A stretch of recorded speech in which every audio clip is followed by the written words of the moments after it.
Let me get you on camera. Where you from? California. No, for real. No, serious though. Watts, baby. I know where you from though. Where you from? Eastside PJ Watts. I'm from Grace 2 Rock, nigga. Right. They call you, homie? Big Slice. Big Slice? Yes, yes. All right, nigga. They call me Puto, cuz. Right. That person. Big shout out to SPI, Spotter Low. You know, I'm in the black box. Had to come through, tap in, show love one time. Yeah, y'all make sure y'all subscribe. Stay tuned. All that.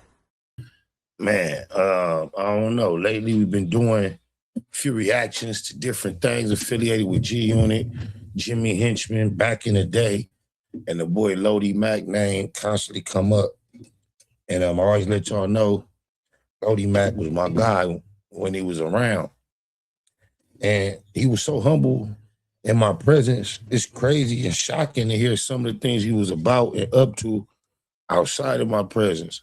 But it seems as I really look like the rest of my life, the gorillas in any circle and myself always seems to acclimate one to another. So I just think about that flash of time from Monster to Money Ron to Lodi Mack, even the Ears, rest in peace. You hear about Ears losing his life at a Busta Rhymes video shoot. It's just the grimiest in the circles always ended up being my cats. Maserati Fox. Might have to do a reaction to a video I watched earlier about the life and death of Maserati Fox. Certain stories I had heard vaguely back in the day that I didn't hear details of, that I understand better now. I had experience being in Queens with Maserati Fox, in the projects, drinking dumb out juice from the lady house they're making in the projects. I had a homie got so f***ed up on dumb out juice. By the time he got on the plane in New York, he was Stuvo. By the time we got on to I think we flew into Long Beach that night. He had to get a wheelchair and all that and get pushed through the airport. That dumb out juice had him dumb gone. Rest in peace, Maserati Fox. Rest in peace, Prodigy. Yeah, I was in the streets of New York with Maserati Fox a few times. But anyway, they did a video on Lodi Mack. So I said, man, we might just react to my boy Lodi Mack video with no further ado. Let's see what they say that boy Lodi Mack been up to. But rest in peace, Lodi Mack. You know the story. Like, I mean, I know the story. It was street. Man, I want to apologize to those that I let down for letting some suckers play me. I just didn't know that these dudes was that jealous. That jealousy would allow them or make them do the things that they did. Well, don't give me no pass, man. I don't deserve passes. I'm f***ed up. You should do something to me. You understand what I'm saying? Send mixed messages. Feuds have been part of hip-hop since the days of the Roxanne Wars back in 1984, and 50 Cent has definitely mastered this art. Since dropping his debut album in 2003, he's become one of hip-hop's most successful acts, evolving from a raw musician to a full-blown media mogul. But along that path, he's had his fair share of beef with other artists. One of the most intense and dangerous of these beefs was with Jimmy Henchman, a notorious gangster. This feud was so serious that it led to the tragic death of one of 50's closest friends, Lowell Fletcher, aka Lodi Mack. And it didn't stop there. 50 Cent himself had several close calls with death because of this ongoing conflict. So what went down between 50 Cent and Jimmy Henchman? Let's dive into the details. Jimmy Henchman, whose real name is James Roseman, was a notorious figure in New York's criminal underworld. He had deep connections with Kenneth Supreme McGriff, who was like a mentor to 50 Cent when he was growing up. Despite these connections, 50 Cent didn't have any major issues with Jimmy Henchman at first. Everything started to shift after 50 Cent's massive breakthrough with his 2003 album Get Rich or Die Tryin'. Dr. Dre, who had signed 50 Cent, brought another rapper into the fold, a West Coast artist named The Game.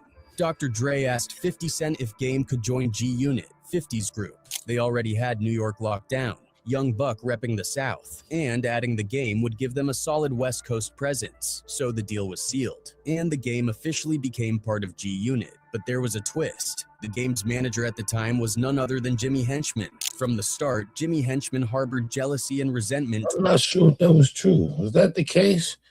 I think Jimmy Henchman came on after the fact. Oh, I could be wrong, but I think I remember it slightly different.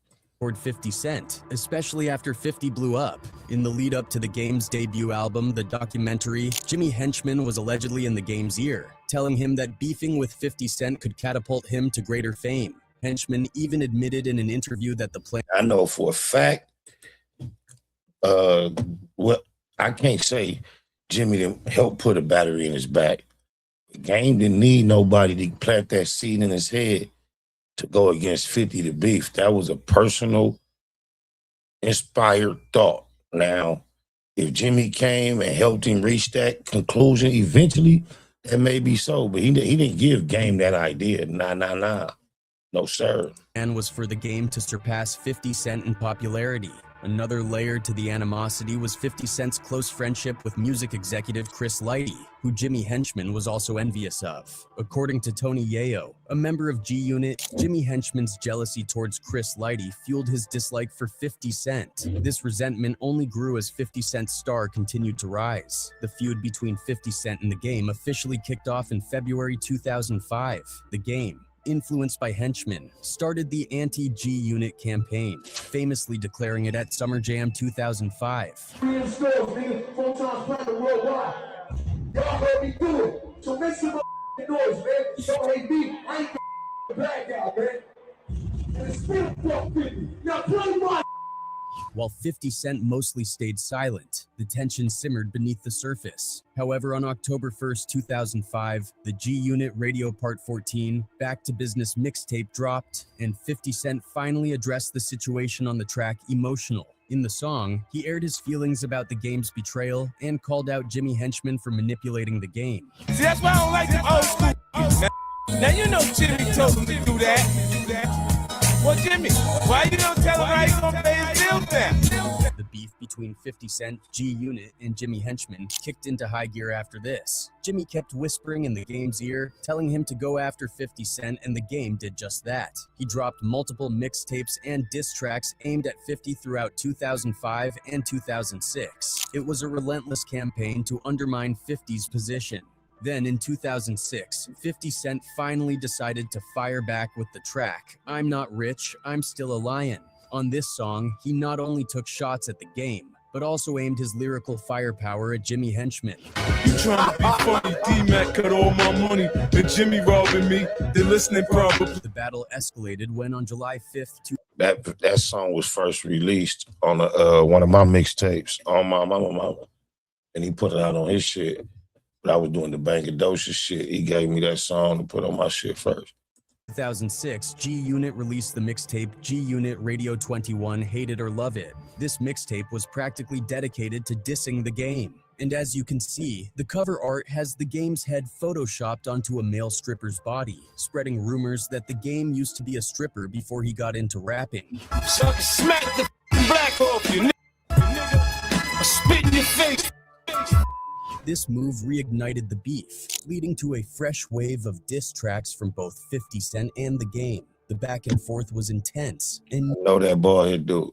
neither side seemed willing to back down. In 2007, the beef took a dangerous turn. In March of that year, Jimmy Henchman's son was heading into the building where his father's office was located. Tony Yayo and his associate, Lodi Mack, happened to cross paths with the 14-year-old. They confronted him, and Tony Yayo slapped the kid while Lodi Mack flashed a gun, threatening his life. The boy went inside and told his father about the encounter. The whole incident was caught on camera, leading to Tony Yayo's arrest. Although the charges against Yayo were eventually dismissed, Lodi Mack took the fall, claiming he was the one who hit the boy. He was sentenced to 2 years in prison for the assault. Tragically, just a couple of weeks after Lodi Mack was released from prison, he was shot dead in New York.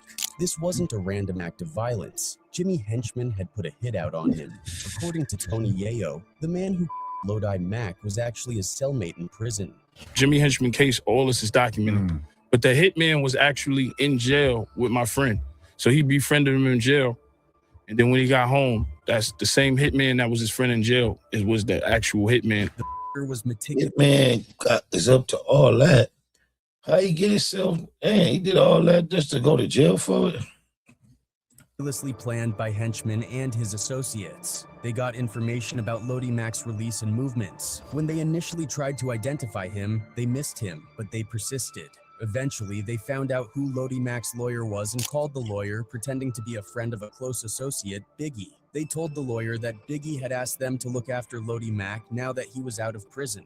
Lodi Mack, grateful. Them niggas was not playing. How crafty they was. They was serious about getting the homie. Damn. For the supposed help and thinking a friend was looking out for him, agreed to meet up with them. Tragically, this led to his demise. This was just the beginning of the chaos Jimmy Henchman unleashed on Tony Yayo and 50 Cent. The first time Jimmy tried to kill 50 Cent was pretty wild.